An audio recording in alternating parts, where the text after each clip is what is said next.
Welcome back. Now, this topic ought to get a lot of interesting conversation going. How artists make money in 2021 and 2022.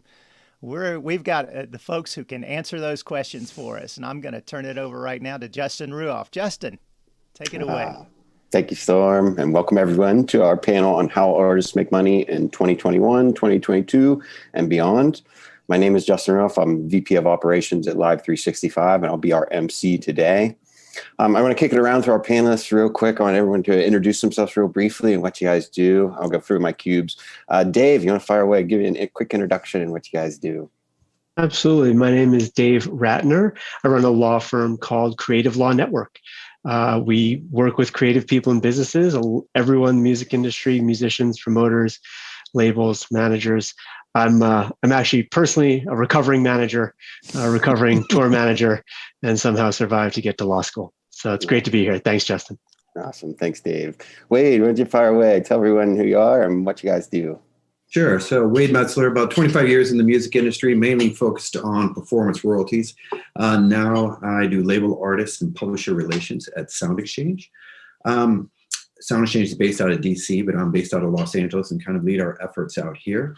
We're a collective management organization for the United States. We collect and distribute non-interactive digital performance royalties for over about 240,000 rights owners and artists. Since our inception, we've paid out about $7 billion and now represent about 15% of the U.S. recorded industry revenue. Thank you, Wade. Jay, why don't you introduce yourself and your business? Sure. My name is Jay Gilbert. I run a company with my partner, Jeff Moscow, a company called Label Logic. We do label and artist services.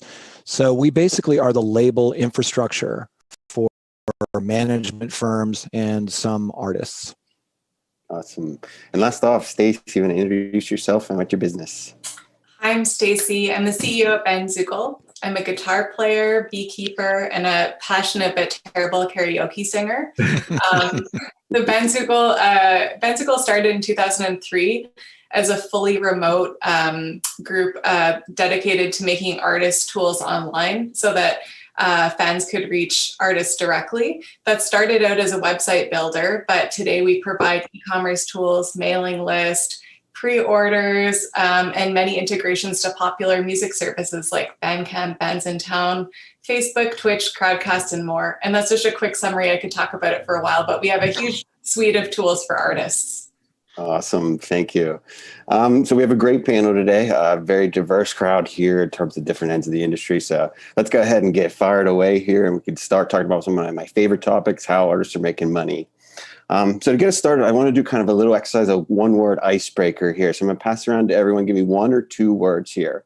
For our folks, over the next 3 years, what's the number one thing artists should be looking at doing for their revenue stream? And I'll go the reverse way. Stacey, you want to kick us off? Give me one or two words. Diversification. Diversification. Jay, how about you? Audience engagement. Audience engagement. Wade, how about you? Write good songs. Good songs. And last off, Dave, fire away. Collecting. Nice. Some great ones there. So I want to talk a little bit actually here. I want to branch off of that diversification one, that first one, and I'll kick it over to you to start, Stacey. What sources, and I'll ask everyone this question, give me 1 quick minute and your thoughts on these, but what are some sources of revenue that artists have kind of tapped into through 2020? So we saw some different times in 2020, definitely saw some new creative methods that people were using. You know, what ones do you think have happened and what ones do you think are here to stay? Definitely in the last year, I think artists are learning how to use technology to make more money, and that's helping them become more self-reliant. So things like live streaming and recurring revenue from subscription tools, artists are coming up with really creative ways to provide exclusive content for fans, and I think that's going to be here for a while. But maybe we're going to see artists using those tools in different ways in the future. So for example, maybe bands won't exactly be live streaming shows when everything goes back to normal, but maybe when the pandemic is over, these artists have taken time to cultivate a list of fans who are interested in interacting with them and consuming their art in this new way. So In short, I would say that artists are learning how to create customer types and provide specific offerings instead of this blanket record, release, tour, and merch. Awesome. Jay, I'm going to fire the same question to you. What are some things you've seen in 2020 that you think are here to stay? Well, I've seen a lot of things. One of the exciting things for us is experiences. For example, our artists are doing things like co-writing songs with people, and they are recording with people remotely. And, there are things like Patreon and OnlyFans and Cameo and Thrills.co.uk, where these experiences are very important, and they can generate quite a bit of revenue. And they're also kind of social currency. So when you have one of your favorite artists give you a shout out, or you get to collaborate with that artist, it's then placed into social media. So it can help you in that way too. The last couple of things I'll say really quickly is, live streaming is the obvious one, but we're seeing artists generate a lot of revenue through the tip jar in live streaming, and also with Twitch, growing an audience quickly via Twitch. Awesome. What about you, Wade? Anything you've seen in 2020? Jay touched on a couple points that I thought as well too. I mean, I think live streaming will be around. I don't think it's going to be the same way that we've seen it over the past year, but I think we're looking at live streaming at places like if with bands going to be playing at the Troubadour and being able to live stream that performance and be able to sell tickets around the globe. I think we're probably a little tired of the in-house performances and the bedroom performances, but I think taking it to the next level, I think it's something that will probably stick around and a great revenue generator for them. I also think that on the gaming side, I think some of these performances that we've seen through the gaming platforms that have happened over the past year have been amazing revenue generators. And this is bringing artists to people, gamers and other players that just have not known their music before. And it's really opening a huge door. Mm-hmm. And last off, Dave, what have you seen in 2020 here that you think might be here to stay? I mean, a lot of what everyone else here has said. I think people are going to go back to touring hard. So we're going to have a reversion. I don't think we're just going to make a full switch over, but I think a lot of these revenue streams will continue. I think it is really dependent on the artist and the genre. And so each artist is going to kind of figure out what's going to be their best fit. I do also think that I saw artists collecting from streams that were there before, but they weren't paying as much attention to. Everyone was very used to getting a lot of revenue from touring and from live, so they weren't paying attention maybe to publishing as much, and maybe not Wade to Sound Exchange as much. I don't know if your signups have gone up a lot, but I know a lot of artists have said, oh, where should I be signing up? And I would hope and expect that they'll be paying more attention to that now they know those streams are there. Awesome. I actually do want to branch off of that, and thank you all. Live events, you guys are all hitting that. Live events changed drastically over the last 2 years, right? And so if you're an artist who was heavily dependent on those live events, your world was very much changed. I'm going to throw this over to Jay. So if I'm an artist who's focused on those live events in the past, what should be my plan? Should I plan on depending on performing and doing live performances again as a main focus? Should I shift entirely? Should I keep it on the back burner? What do you suggest to folks? Well, I think that live performances is going to come back probably a little later than most people think. It's going to be a while before people feel safe doing that, and it's going to be this slow process. But in the meantime, we have so many different arrows in our quiver now. We have, to Stacey's point, we've kind of gotten better at technology. A lot of these artists, managers, labels, distribution, they can now live stream, and they can do it with good sound quality. They can collaborate. I've seen some of these great collaborations with artists where they do kind of a bass swapping situation, right? Where they have like maybe 4 windows and 4 artists will play, and one will play, then the other 3 will applaud and talk and interact. And the next one will play, and kind of go around the horn. And I've seen some really creative things that I believe that as we come out of this, we're going to be using those tools. So maybe as we're touring, we can sprinkle in some live streamings or some AMAs, ask me anything, or there's so many different things that we're now comfortable doing. And I don't see those going away when touring returns.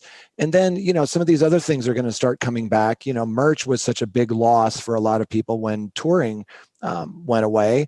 But people have gotten creative with merch. I'm seeing custom made merch. I'm seeing all sorts of things that you wouldn't have normally seen in a touring world.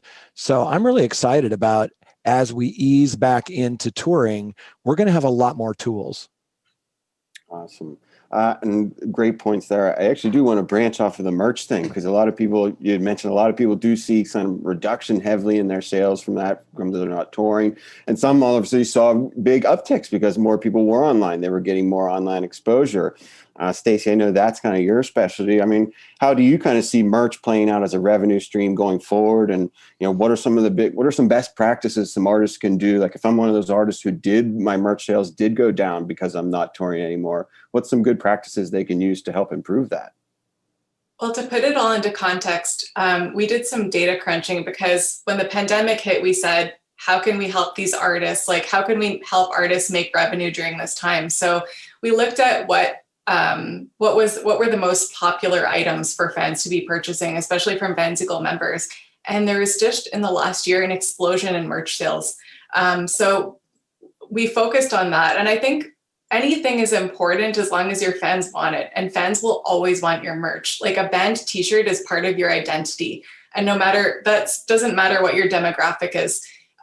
So some of the best practices I would say include brand cohesiveness. So like, do Flaming Skulls match your Jazz Trio's vibe? So make sure that you're conscious of that. Also, the quality of the product that you're offering. If you're selling t-shirts, for example, make sure that it's comfortable, it washes well. Are your fans going to wear these into the ground and want to replace it immediately? Those things are important. And also price point. And I think that's what a lot of artists struggle with, especially if if they don't have like a lot of experience with marketing or merchandising. Price point is so important. So running some experiments, like let your fans pay what they want for some products. Let your fans determine the value to them. So lastly, I would say that if you're going to want to think of unique merch offerings to get your fans' attention. For example, we had a customer who was offering custom printed album covers, where their album, it was called like Fuck Art, and it had a dog on the front. So you could order one of these with the dog replaced with your own pet, and those sold like hotcakes. So just be creative about it, have fun, and you will sell them. You'll be able to run experiments and find something for everybody. That's great advice. I'm curious, because you guys do have a pretty diverse platform that lets, you guys are letting artists do several things. Branching from that, which one have you seen kind of be the biggest uptick at this point? Like, is it music sales? Is it the merch sales you said? Is subscription growing the most? What's been kind of like the biggest boomer over the last year? Well, someone here touched on tips, and we added a tip jar feature for live streaming. And the first thing that we noticed in the first 6 months of the pandemic, that when artists were asking for tips over ticket sales, which you could also do, you could have virtual ticket sales, they were making about twice as much when they were just asking for tips. So it shows that artists are undervaluing themselves. So really leave it up to your fans. Like, fans understand the importance now more than ever of buying direct and supporting local, and all of that is really beneficial to artists right now. So I'd say that tips are a big generator of income. And we also noticed an avalanche of use of our Printful integration. So using a print on demand service for merch sales, that's been huge, because it just lowers the investment and the risk to people. You don't have to buy a bunch of inventory or worry about size mixes or things like that. So those are two things that we really noticed, and also a decent growth in our subscription sales. So fans are just getting creative. And even if you're only selling like $100 a month in subscriptions, that's recurring revenue. That's $1,200 a year. That adds up over time. So I would say that those are the biggest changes that we've noticed over the last year. Interesting. Yeah, I could kind of expected that. I think kind of the community feel is a big aspect that takes place now, where people want to be a part of that community and support everyone as part of that. I do want to circle back here. Dave, you had mentioned about Sound Exchange and more artists now becoming aware of that and wanting to register. I'm going to kick this one over to you, Wade. I mean, so with people now more concerned about that, more artists starting to understand and get on board, what about concern of things like metadata and ensuring kind of the works are properly registered with the licensing bodies? What are some of the best practices that you could tell artists to kind of ensure that they are maximizing those royalty payments they can get? Well, Dave was exactly correct. I mean, what we saw over the past year was a lot of managers and artists and rights owners really just cleaning house. So it's really, as Stacey was saying, an avalanche of people coming in and asking for these, what they can do to make sure everything's right. So what we did was our team set up kind of these management meetings where we would go to Red Light at 7S, wherever, and do something like this, where we would walk them through our Sound Exchange Direct portal and a lot of new features that we have on this portal. So one of them is like, how to register your songs correctly, your rights owner, your artist, et cetera, how to make sure that those are all in correctly. How to register as a member to make sure that you're collecting international royalties. Using our search and claim function to be able to, which is the search and claim function is everything that's not directly mapped into your account from how it is reported to us from, over 3,000 different services, is in here, and you're able to go in and make sure that you make the correct claim on that song to make sure that it's linked to your account, as well as look at overlaps and disputes that could be happening in your account. And talking to producers to make sure that their LODs their letters of direction are filed correctly, et cetera, and make sure that they're doing it right. Awesome. I want to add, so tons of resources that you guys make available to everyone, and definitely encourage everyone to kind of take advantage of those resources as they're working through that. Yeah. To branch off of that a little bit, Dave, actually. So, I mean, how do copyrights and trademarks come into play with everything even more digital now? Well, I mean, the intellectual property is really the basis for how artists are making money. So what we've seen is registering that in a lot of different ways is becoming increasingly important, whether that's because you need to be on Amazon's brand registry to protect your name and prevent people from selling knockoff merch, or doing your copyright registrations. There's also been changes, not necessarily pandemic related, but the MLC, the Mechanical Licensing Collective, just went online January 1st. And so for any artist that's a songwriter that can be collecting mechanicals, especially if you're not with a publishing company, signing up with the MLC is really important. Another revenue stream that you can make sure you're collecting on.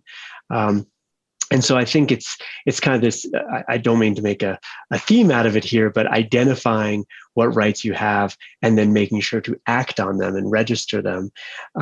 It also, though, does require, it requires extra work, certainly, and requires extra attention to detail. So whether that is more going to be in the manager's camp or something the artist can handle, but knowing if you're not with a publishing company, but you can get an admin, just have some sort of admin, even if it's just through a song trust or something like that, making sure that you can be out there and ensuring that the stuff that the rights that you've created are rights that you're actually acting on. It's confusing. I think one of the hardest things that we've dealt with for decades is that so much of the especially publishing world, but just the rights world in general, can be really a bit of a maze. And so I have found a lot of folks who had the downtime over the past year to kind of do the research and learn up on these things. And that's a great thing that'll serve people for a long, long time, understanding the writer share versus publisher share, understanding that ASCAP and BMI are not they're not collecting everything. They're just collecting performing rights, and you still need them for collecting for mechanicals. So really having that education, understanding where your rights are and where the money is coming from is something that everyone can benefit from for the long term. Sorry, on that point, I've seen in the past couple of years, a lot of the distributors that are out there are doing a great job at providing admin services for whether it be performance royalties, marketing, publishing services, sync services, etc. So as an artist that is just getting going and choosing a good distributor really kind of helps a good team member as well. I completely agree. I've also seen some bad ones. Yeah, so doing your research, because I said, oh, I clicked the box to add publishing. And it's like, and have you seen a check? Like, make sure that you know who you're dealing with. Talk to your friends and see who they're dealing with. If your friends say, oh, this great service, they send me all this money, these are people to work with. Nice. Curious, actually branch off of that. What are some red flags that folks might look for when they're looking at services like that? Say they don't have a friend that they can ask, or they're looking at that and they're trying to assess services. What's some quick red flags you'd offer some folks? I mean, I think it's tough because you have to read those terms and conditions. The stuff we all just click to agree, you actually have to read it. And it's legalese and it's mind numbing, but you have to read it to understand it because you don't want to give up those rights. And the tough thing is you don't have a lot of these click to agrees. There's no negotiating. It's a yes or a no. So read through it and say, if this says it's perpetual and you can never get out of it, or it's a 10-year term versus, oh, I can terminate on 30 days notice. Read through the details, make sure you understand them. And that's for any contract you ever sign, but especially for these type of things. Awesome. Yeah, it totally makes sense and great advice there. Okay, so I want to open it up, actually, a few kind of fringe questions and a little off the wall ones, talk about some advanced stuff that's happening right now. I want to talk a little bit about something that kind of took over the craze this last year, and that's TikTok and how it's kind of affected the artist industry that's happening right now. You know, in 2020, we saw TikTok kind of explode and really kind of solidify itself as influential in the music industry. Yeah, I'm curious, and I'll open the floor up for anybody. How have you seen this impact artist revenue opportunities? Well, I know on my side, it's I've seen the influence it's had on my 14-year-old daughter and vinyl sales.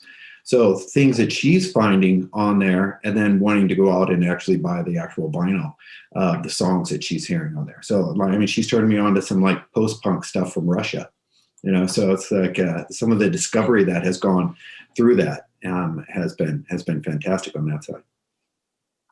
I think that when we think about social media, we have to be really careful to think about how social media is done in the past. So TikTok is really hot right now, and it might be really hot for the next 5 or 10 years, but it's not going to be forever.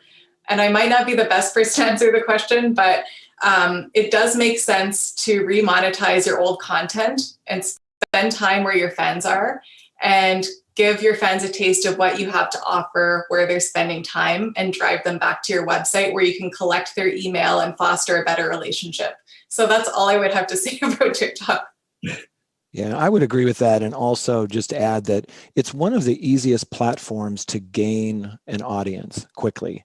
So we encourage artists to go to where the party is, whether that's Twitch, whether it's TikTok, whatever it is, you need to go where the people are. And to Stacey's point, that may be for the next 2 years, could be for the next 20 years. We don't know, but we do know that this is all evolving and changing. So you need to stay up on what these platforms are and make sure that you're participating. Awesome. And staying up on what the rules for that platform are and how you make, how you collect and how you register and all those things. Yeah, absolutely. I'll branch off. The reason from the attorney on the panel, right? That's right. We have to have somebody do the voice reason. Sure. Branch off that TikTok thing there. I mean, do we see, has this kind of unlocked and untapped revenue potential in the catalog? For instance, like song revivals on TikTok? Is there licensing opportunities with those old catalogs? Does anybody have any opinions on those? Well, we've seen it. Yeah. Right. I mean, we've seen some really prime examples of that. The Fleetwood Mac, probably one of the biggest ones. But I'd like to kind of just move this to all of these new developing platforms, because I think there's opportunity in them all. One of the common misconceptions is that, with TikTok, that it's only for young people. Well, there are a lot of young people on there, but there are also adults on there, and there are some really great creators on there that are monetizing the platform. So again, just to come back to go to where the party is. Awesome. Okay, so I know I am running shorter on time here, so I do want to do a rapid fire segment. I kind of call it looking into the future here. I have 5 different questions here. I'm going to fire it around the horn here. Everyone give me a simple yes or no question, and we can power through these. So I'll start off with Dave, and we'll go around the horn here. So I have artist direct subscriptions and crowdfunding. Will this trend continue? Go ahead, start us off, Dave. Yes. Wade, Yes. Jay, Absolutely. and Stacey. Yeah. Awesome. Number 2, will live events ever return to levels we saw before COVID-19? I'll do the reverse. Start us off, Stacey. In a while. In a while. Go ahead, Jay. Later. Wade. Eventually. Dave. It will. I'm super curious here. When does everyone think that timing? Do we think it's a year? Is it 2 years? Well, when you say It's back being to recorded. normal, you're talking about pre-COVID, right? I'm thinking 2 to 3 years to that point. That's the thing. All right, cool. Let me power through these last ones. I mean, so will TikTok be a larger source for revenue for artists? Get fire away, Dave. Larger than it is now? Mm-hmm. Yep. Yeah. Wade. Yeah, I think so as well. Jay. Maybe. Stacey. For a while. For a while. All right, I'm going to get to a quick popular one. So will blockchain and NFT technologies be a part of an artist revenue stream going forward? Dave, kick us off. For some. Wade? Yeah, I have the same hesitation. I'm a definite maybe on that. Yeah. Jay? The technology will be around. I think the NFT bubble is going to burst. Stacey? I just want to frown at this question.